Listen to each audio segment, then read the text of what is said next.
Ah, Galgan. A game I've been wanting to talk about for quite a while. How bad can it be? Absolute uncensored. My God, is it something to behold? And it's proud of what it does. It knows how to make you feel awkward. My God, is it something to behold? Uncensored. How bad can it be? And it is proud of what it does. It knows how to make you feel awkward. A game I've been wanting to talk about for quite a while. Oh, thank God, it was just a dream. Only a dream would come up with something as fictional as... Ah! Well, dream or not, it's over now.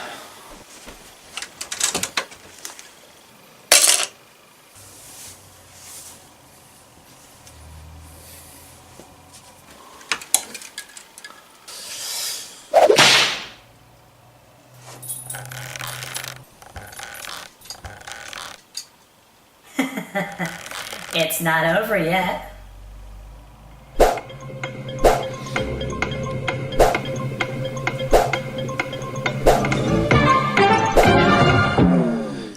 Holy sh**!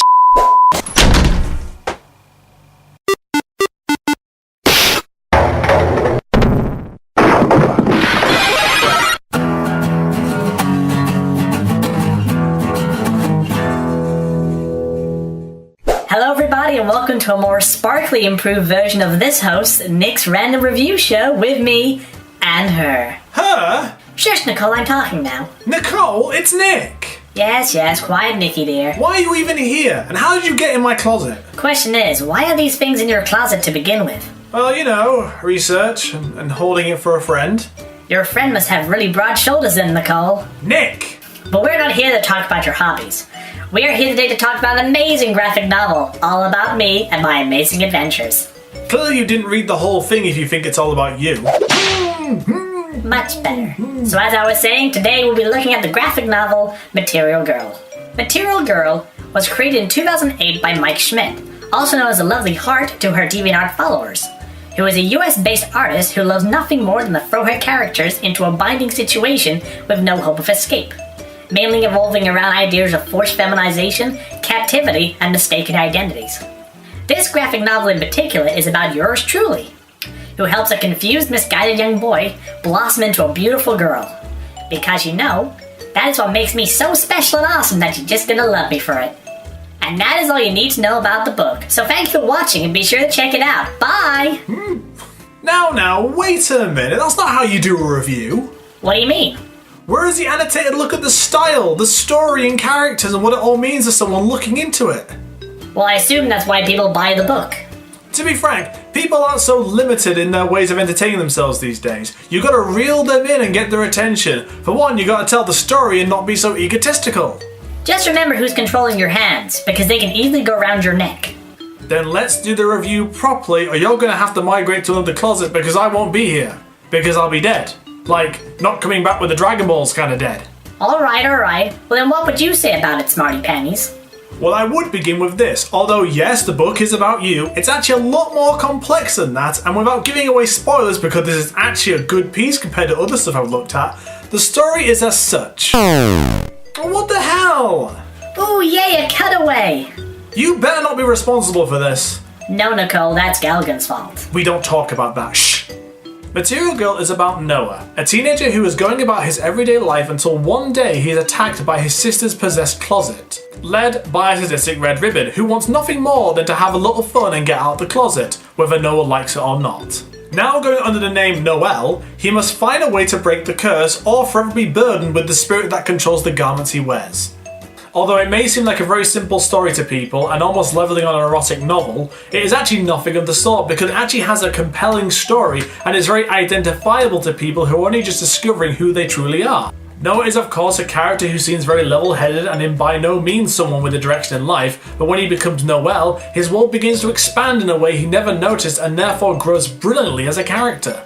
Oh, what's so special about Noah anyway? People read it for me! Well, you're the plot device that sends him on the journey we see in the novel. And he's also important to you because of the purpose he gives to your life, seeing as you can't do anything without a host. Don't you start thinking you're special, Nicole. I'm in charge here.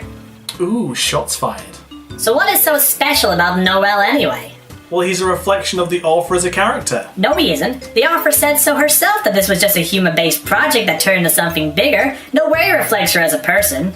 Have you ever heard the term, art is the window to a man's soul? Without it, he would never be able to see beyond his immediate world, nor could the world see the man within? I fail to see the comparison in this case. Well, let me explain. Noel to Hart is as reflective as David Copperfield is to Charles Dickens, and the connotations of a jaded reality through the eyes of Noel is more like a wonderland more than a real world, throwing a complex amount of emotions in the reader's directions, opening that thing you lack called a mind. Just because you're a limey doesn't mean I can't hurt you. At least I know that tea doesn't belong in a harbour. Want to go a few rounds? Try me, I got free healthcare. So, got anything else to say about this review before we do this?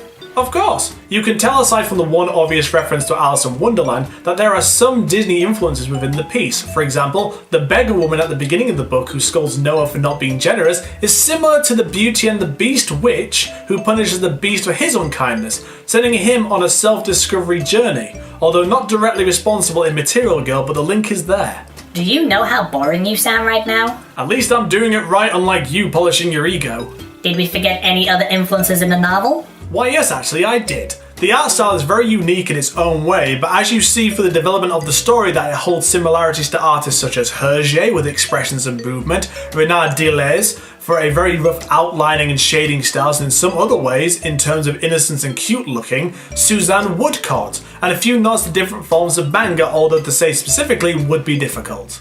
Or maybe she just drew it how she wanted to and it's just a mere coincidence. Well, maybe it can be up for the interpretation, as the style is very clever in how it's not coloured but shows a gritty look at it all, which is very cool in its own way. God, you're such a nerd. One thing, however, that stands out the most is the life that she gives to clothing.